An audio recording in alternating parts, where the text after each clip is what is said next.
Welcome to the Carnivore Cast, the podcast focused on the carnivore diet and lifestyle, with practical advice from successful carnivores, citizen scientists, and top researchers. I'm your host, Scott Meslinski, and I'm here to speak with experts and experienced carnivores to get answers to your biggest and meatiest questions while helping you live your best life as a carnivore. If you enjoy the show, please consider supporting the Carnivore Cast on Patreon. By becoming a patron, you'll help us reach more people and continue to create content on carnivore. There are also exclusive perks available, such as private Q&As, consultations with me, and more.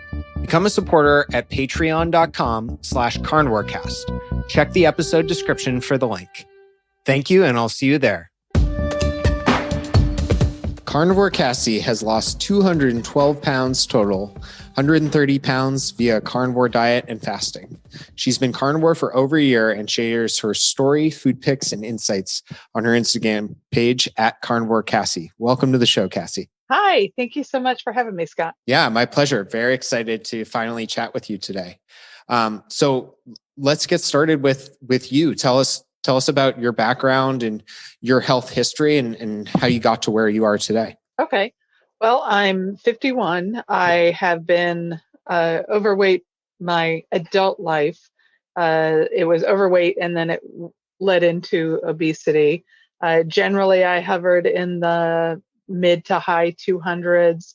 And at my heaviest, which was 6 years ago, I was 376 pounds.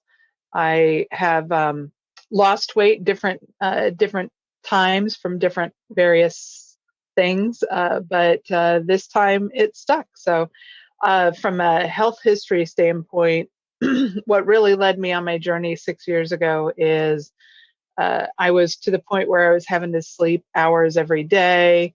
I was taking constant allergy medicine, constant brain fog, and I had severe IBS, irritable bowel syndrome symptoms. And it turned out that I actually, it was pretty bad off intestinally. So at 45, I was precancerous from colon cancer standpoint. And so I actually went and did paleo and had lost 170 pounds. But after a couple of years, and I've been gluten-free for over 6 years, but after a couple of years of doing paleo, I started to slide. I was adding back in corn and then eventually sugar and back on the standard American diet. So when I went on carnivore January 3rd of 2020, I was at 294 pounds and feeling, sick and awful and everything all over again, and had a lot of irritable bowel syndromes, and I had iritis, which is one of the autoimmune conditions associated with things like that. And after going carnivore, by about the 5th week, I decided this is the best thing ever, and I never want to go back. So I don't plan to ever go back. That's amazing. And let's talk about some of the struggles along the way. Thank you for sharing that, Cassie. What are some other diets or interventions or medical treatments you tried? And, where did you have initial success and what were some things that didn't work out? Sure. I've been fortunate that I don't think I have any major thyroid issues. So losing the weight was not too much of a struggle. At that point in time in my 20s and 30s and 40s, I didn't realize fully how much the carbs were affecting me.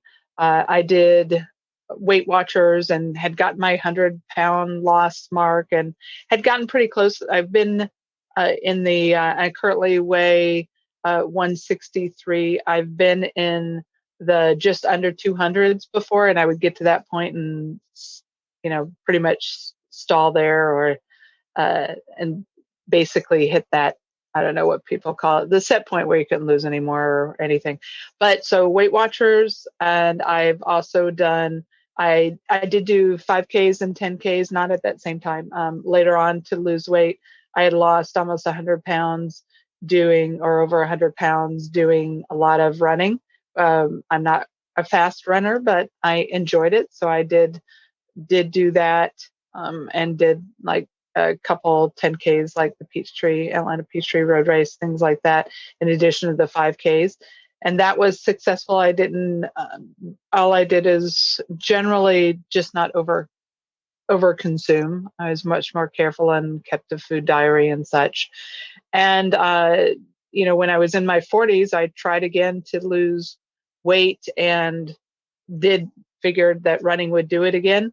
And I trained for a half marathon and didn't lose any weight. I did a half marathon at 250 pounds, but it was not successful. So when I had found the paleo diet, which I was researching because I had candida overgrowth, I decided to go on paleo. It was, getting rid of all the processed foods, and the weight came off easily at that point. I did do some exercising, but I found that naturally, when I cut out the processed foods and the sugar, I was not probably full keto or low carb, because every once in a while I would have some potatoes, but I didn't realize I was almost getting to the point of keto, low carb. And so again, I found carnivore for almost the same reason. I tried to get back on the paleo road, paleo sort of lifestyle, but I found that I was just couldn't maintain it, couldn't stay on it. And when my candida overgrowth had come back, when I did a research, up came the carnivore website. MeatRx had just started, and I started reading and watching videos from Dr. Sean Baker and listening to the Carnivore Cast podcast. That was one of the few references that I could find. And I would watch and listen to all the success stories. And that's what motivated me to. I actually did try carnivore for a week or two in November of 2019 and a week or two in December, because I figured, oh, if it's so good, I can go on and off. Well, all that did was give me carnivore or keto flu for 3 months in a row. So that's why I decided I'm not going to flip back and forth in between being carnivore and not. Yeah, I appreciate you highlighting that. It's not always an easy sailing, smooth journey right from the start. No. And what were some of your biggest influences, or who are some of your biggest influences now, resources you look to for information on the carnivore diet, folks you follow, look up to, etc.? Well, I'm still on the MeatRx platform. I only really get an opportunity to join 1 or 2 nights a week in the evenings. So I've made some good friends there. Coach Raymond Nazon, he's on Instagram, but also one of the frequent and popular coaches on the site. And also Becky Niles, she's one of the coaches. So I get to spend a lot of evenings with them talking about it and meeting new people. There's on Instagram, that's mainly, I wasn't even on Instagram really, I had an account. But when I went carnivore, I found that that's where people focused. I first started quite a bit on the World Carnivore Tribe and the Women's Carnivore Tribe on Facebook, but I steered away and went more toward the Instagram route. So in addition to the 2 folks I mentioned, I also, someone referenced right away Kelly Hogan, and I had heard zero carb and the concept, but she was just starting to release some of her YouTube and really getting up on that. So definitely watching hers. She's shared several of my stories and my successes, and also Lisa Wiedemann on the Carnivore Doctor. She was on MeatRx in the beginning. So, and I had questions for her because I wanted to pick back up on running, and she had done as a carnivore, some running and I believe a full marathon instead of a half marathon. So I generally, those are the folks. Also, I'm friends now with Ribeye Love, Janice Lum, and I follow Steak and Butter Gal. So it's Bella, and so those are they share a lot of the different their stories, but it's a nice sort of range, and they're funny, they're fun to watch, so I enjoy that. Yeah, it's a great mix of entertainment and education. All of those women are fantastic, and folks I really look up to as well. And can you talk about like some of your initial results? What were some of the first things you started to notice back in January of last year when you started the diet, and maybe how did it evolve for you over time? Well, I would say definitely strict carnivore. I didn't do beef only or anything like that, but I did not do any let's say sweeteners or anything like that. So I was shocked that after a few weeks, uh, I have a memory of like I would dream cupcakes, things like that, and I I really found that my cravings for carbs and the sugar that I was just really a full addict, that those went away. So I think that that was one of the major successes for me. I know some people are triggered by dairy, but I have an intolerance, especially in the beginning, because of how wrecked my gut was. I couldn't have any heavy cream. So if I had dairy, it was a little bit of cheese. I would started out making chaffles, which were the combination of eggs and grated cheese in a little mini waffle maker, because that took me from being able to have almost like either a taco or a pretend sandwich, because I'd put some pork roast in it. So I those that carb addiction removal was really dramatic for me. Not being tied to well, I'm just here for a few weeks till I lose the weight and then I'm going to go back. And I think that that was one of the points that caused me to say, this is the way I'm going to be, because I don't ever want to be tethered to that addiction again. The other main thing that I really experienced right away was the reduction and removal of my brain fog. I'm in a very intense role. I am a cybersecurity executive. I work when I'm not traveling, which I of course haven't been able to do for over a year, but I was, very very focused on the work that I was doing, but I was having to take a lot of naps. I couldn't focus. I would have to take a siesta every single day. It would, I could get distracted easily. It would take me time to work on the projects that I needed to get done.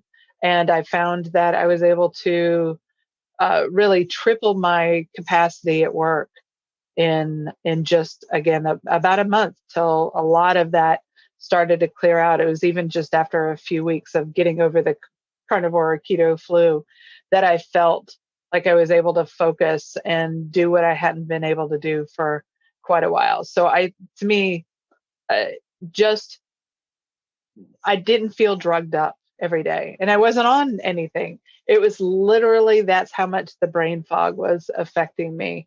Is I felt like I was in a stupor throughout the week, and on the weekends I would just sit there and watch TV. I just couldn't really get motivated to do much, and it wasn't a depression motivation. It was just the lack of being able to function.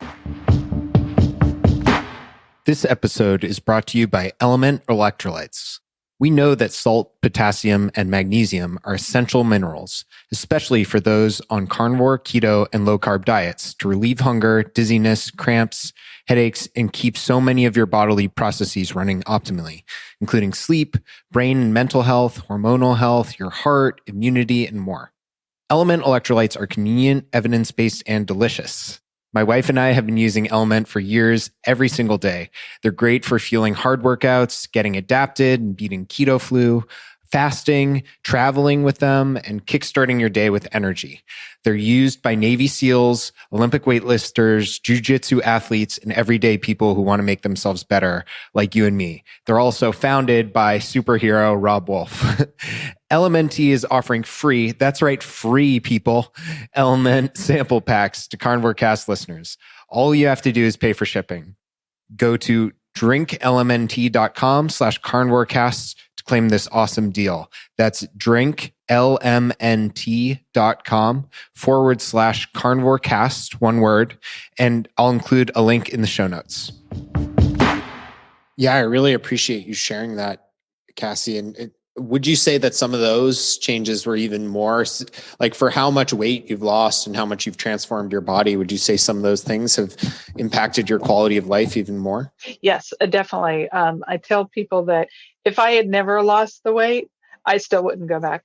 I could get around, at 300 pounds. And in fact, I kept overdoing it, especially in the beginning, because I had so much mental energy and felt like I had so much physical energy that I ended up giving myself tendonitis in the shoulder because I was overdoing it. I kept re-injuring myself because as I was trying to do what I knew I could do, but my body was so out of shape and broken that it just couldn't keep up with me. So yeah, I absolutely, I don't, the weight loss is a benefit. And I tell people my results are not typical. Women don't generally lose as fast as I did. I had lost the first 100 pounds was in just a little over 9 months, but it didn't matter. Like I said, I made my decision right away that I wasn't going to go back. Yeah, that's so powerful. And why do you think you were able to lose so much weight so successfully? What do you attribute that to? Well, I mean, we all know that when you do a lot of weight loss back and forth, that it should be harder every time. But I think that, as I mentioned earlier, I don't have thyroid issues that I knew about. I didn't have a history of diabetes. So I do believe genetically, I'm fortunate that my family line, I was the only person that was obese. So I do think that has quite a bit to do with it. And maybe, I would say from an age standpoint, other than my truly broken gut, I think that in general, just I would say sort of using some of that brain capacity. I didn't do exercise. I did try to do some running and some other things. But I just think that the body, when you give it the fuel it needs, it will eventually make the changes it needs to. Some people need to go full on beef. To see some more specific weight loss. I'm doing fine. There was a period of time, especially in the second and third month, where I had let's just say, the meat aversion that I think a lot of people get around week 5. I was still learning. My body was still getting used to fats. I never went full high fat, that's all I eat level. I eat a lot of ribeye. I ate a lot of ground beef and bacon, but it got to a point where I just wasn't hungry for a bit, as my body was moving into that true ketosis. And as I've seen lots of people on MeterX join, they run into that. I'm like, don't worry about it. When you'll start to have an appetite again. I don't have the appetite where I need to eat 2 or 3 pounds of meat a day. I never have been that level. But if I'm, in Los Angeles and there's a Lowry's prime rib, I finished off that 48. I finished off a huge, 40 ounce, 36 ounce prime rib. So I can pack it down if I want to, and if it's delicious at that level. But from a food standpoint, I just ate what my body felt like. So I think that helped a lot. I know people try to force, the first 6 months, I didn't do any fasting. I had done fasting with, following sort of Jason Fung the couple years before, and it caused me to trigger addiction and cravings. So I didn't even try any fasting in the beginning. I just ate when I was hungry, and when I wasn't hungry, I didn't eat. And it was as simple as that. So but I don't have any secret recipe. I did find out that when I started to stall, I had a doctor 6 years ago that told me, if you're eating sort of, as part of this elimination diet, she said, if you add something back in and all of a sudden you see an increase of your weight. Now, I am one of those people that weigh every day. And she said, if you see a dramatic increase of your weight, then that's probably something that your body is rejecting from just a simple point of view. And I noticed that I was starting to feel I wasn't eating eggs every day. And by about the third or fourth month, when I would eat eggs, I was getting really sick. It got to the point where I'm like, okay, I know that I don't handle eggs very well, but I'm just cutting them out completely. So I would add those in. And on days where I would have an egg yolk, I would end up with an allergy attack. I tried, there was like one night I had lobster with ghee, and so there's still, I can gain weight with dairy. I ended up 4 pounds higher the next day, and then it was gone. So it's pretty easy for me to tell when my body's reacting to something. And I think that that helps with the weight loss too, is things that I would have that my body was not conducive for, or just did not like. I could tell fairly quickly because of the level of allergies that I could have from histamines, or just in general, how much nausea.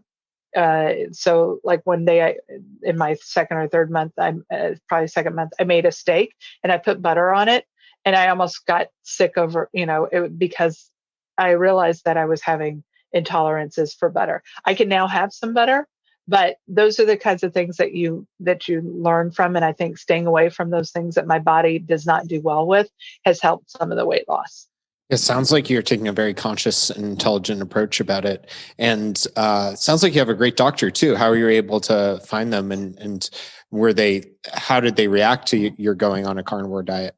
Well, this was the functional doctor was when I was in Atlanta, and I did search for someone that's functional medicine. I have to say, in the Bay Area of California, it is much harder. I did search for low carb doctors. There just wasn't anybody in the Berkeley area. Plenty Berkeley of vegan doctors, I'm sure. Plenty of vegan doctors.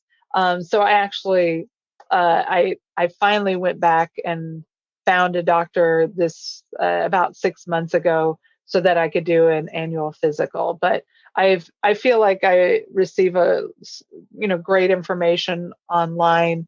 I watch some of Dr. Ken Berry's items. I follow Nutrition with Judy, so paying attention to some of the items, and it's helped identify some other things. One of the things that people don't fully understand is when you have a true leaky gut, which literally leaky gut. I mean, holes. I was very broken.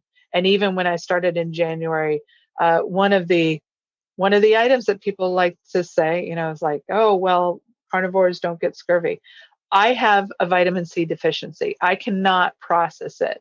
So what normally people are able to absorb, because of my internal issues that are still, it's going to take a decade or more, if ever, I heal. When I was in my 5th month, maybe about 4th, I think it was started in about April, I noticed more and more every day I was having bruising. And by April, so this was about the 4th month in, my teeth were starting to really hurt.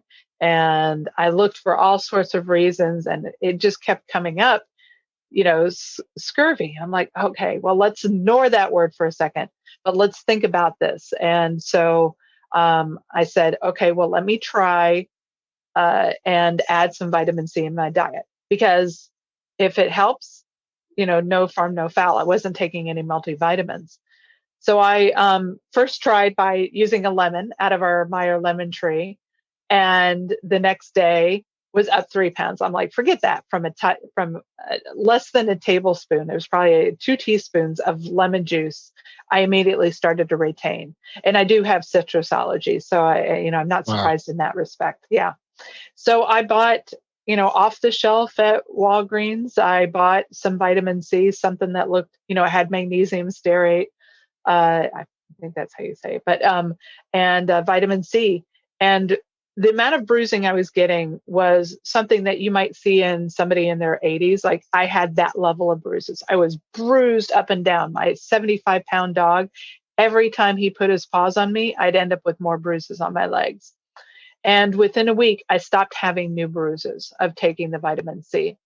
And over, I've been taking vitamin C I stopped at about 3 months, and I said, I'm going to not take it for a week and see what happens. And I ended up within just a few days starting to bruise back. I'm like, well, that's conclusive. I mean, immediately my teeth had stopped hurting and my bruising went away. But I've still, like when I went on a trip to St. Louis, and I did not bring the vitamin C with me, and that was just 4 or 5 days. By the end of the trip, I started bruising. And so that's just who I am. So I'll keep on trying without the vitamin C and see if that makes a difference. The other thing that I realized is I went the full Redmond salt area. I love the taste of Redmond salt, and I use a lot of Himalayan pink sea salt on my meat. I need that salt, but I realized just recently, because I was having more and more hair loss, and I was getting tired again where I needed naps. And I was watching something with nutrition with Judy, and I was listening to her podcast, and it talked about iodine. And I had talked to some of the folks on MeatRx, and they're like, am I having something come up with my thyroid? Well, it turns out because I completely cut out table salt, because we've been in COVID lockdown, right? So I haven't been to a single restaurant. I haven't had even like a shaker full, just even a little bit of table salt, let alone food not cooked, with table salt. And I added iodine, and within less than a week, my hair stopped falling out and I stopped having to take naps. So I know that may not be the case for most carnivores, and it's not something to be scared of if you want to go carnivore. I'm just saying you have to really learn yourself, because you don't know what your body is and is not working well with. Some people can get away with no salt for decades, right? Or no salt, or they feel bad with salt. That was not my case. And you just have to be your own almost doctor, sort of trying to figure out where it is from a deficiency. Because I couldn't have ever gone to my doctor and say, what's wrong with me? I was having to look at not only the symptoms, but what is it that I may not be absorbing or being able to do? So today, I have vitamin C and iodine as part of my regimen. I'll keep the iodine in there. Maybe in a year, I'll be able to stop vitamin C, because I'll be able to start getting it from the foods again.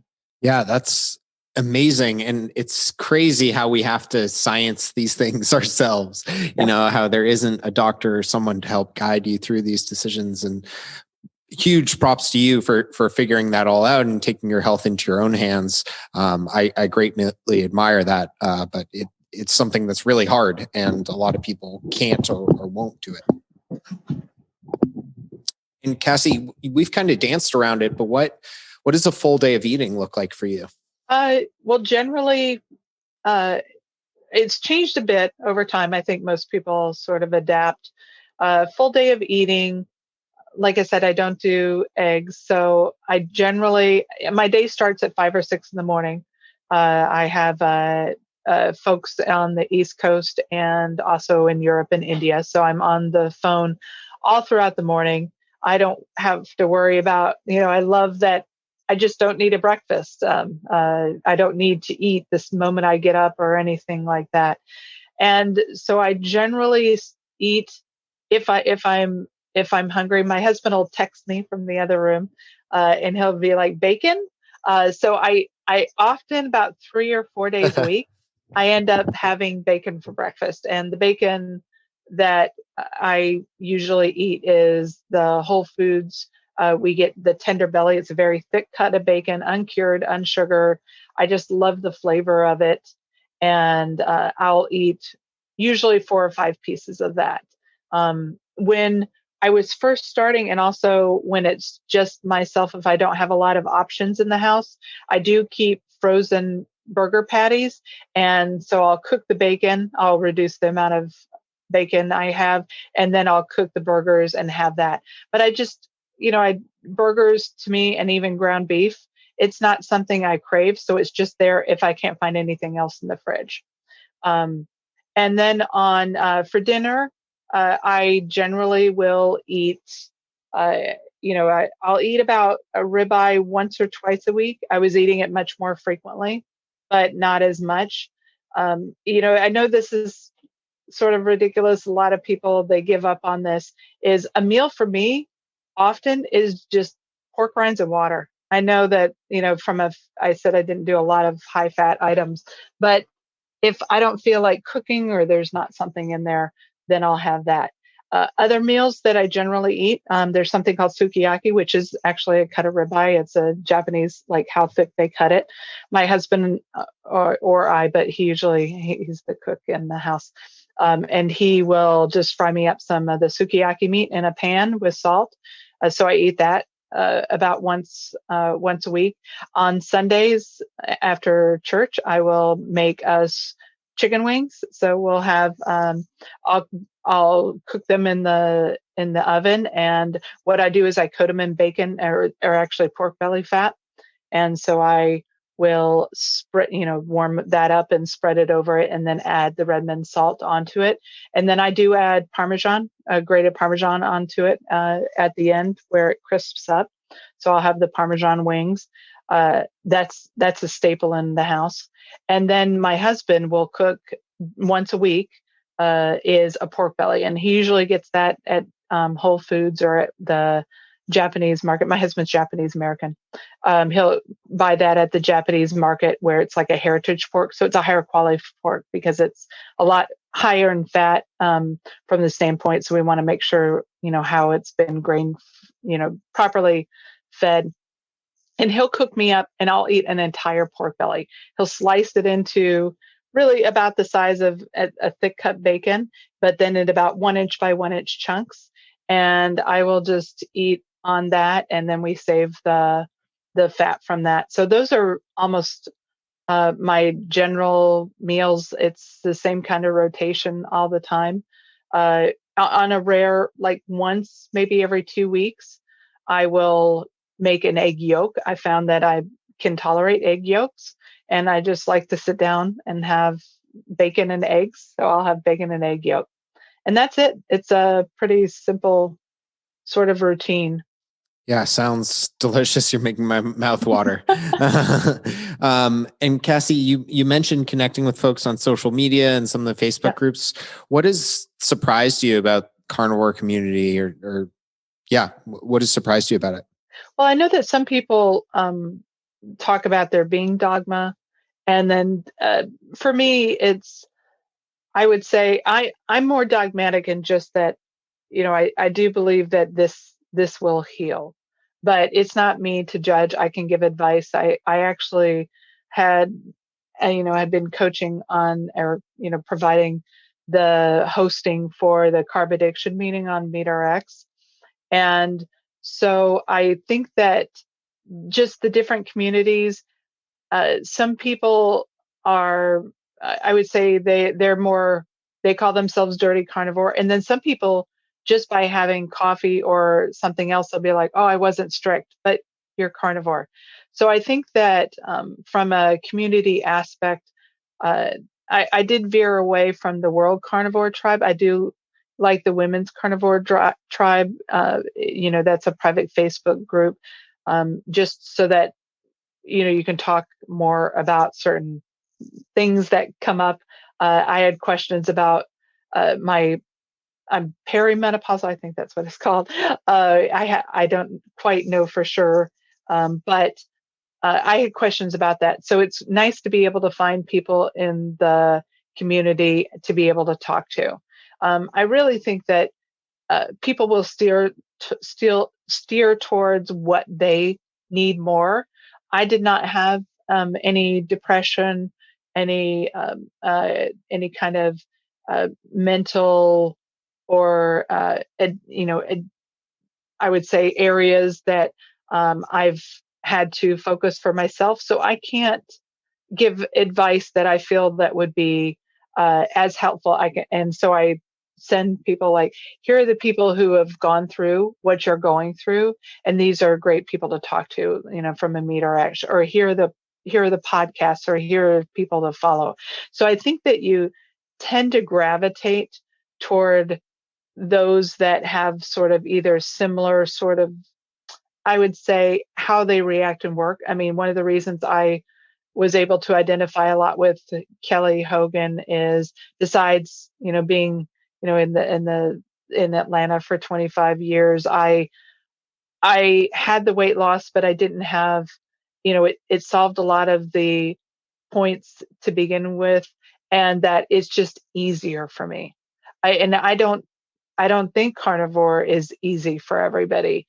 For me, it was so natural. So when she's talking about it, I'm like, yeah, I understand people are struggling, and I want to be able to help, but I didn't go through all those same struggles. So I tend to gravitate toward people who have moved into carnivore and like to help others.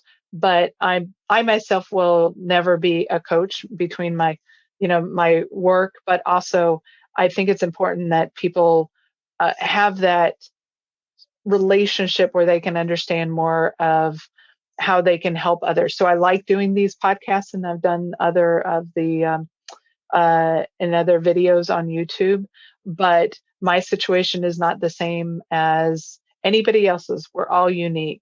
So I really encourage you to find your own. You're going to hear people, especially on your podcast, that are coming from all sorts of walks of life.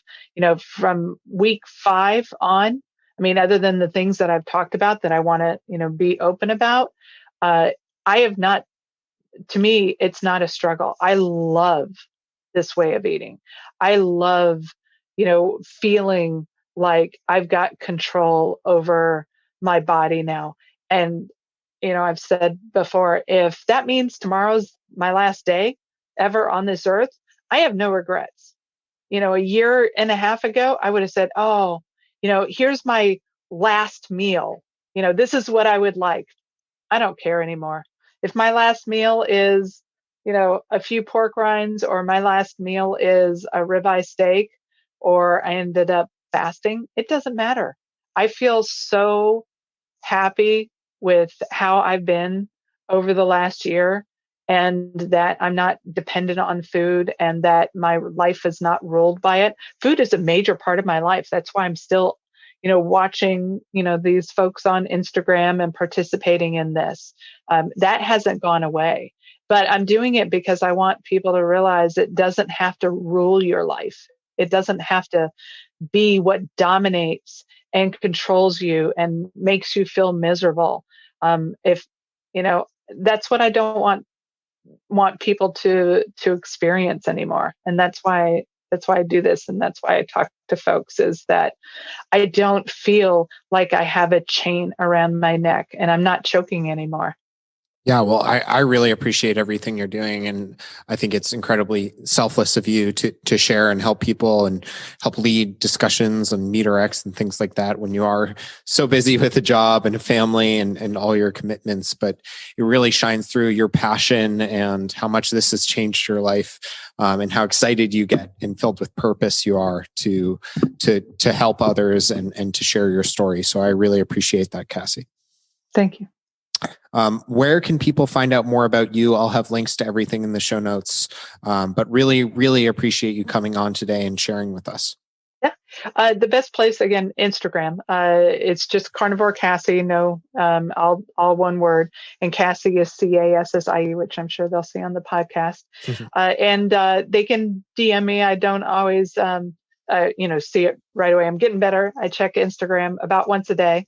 And from a standpoint of, if they need coaching, again, Meet RX is a great place to find. There's over 100 coaches now.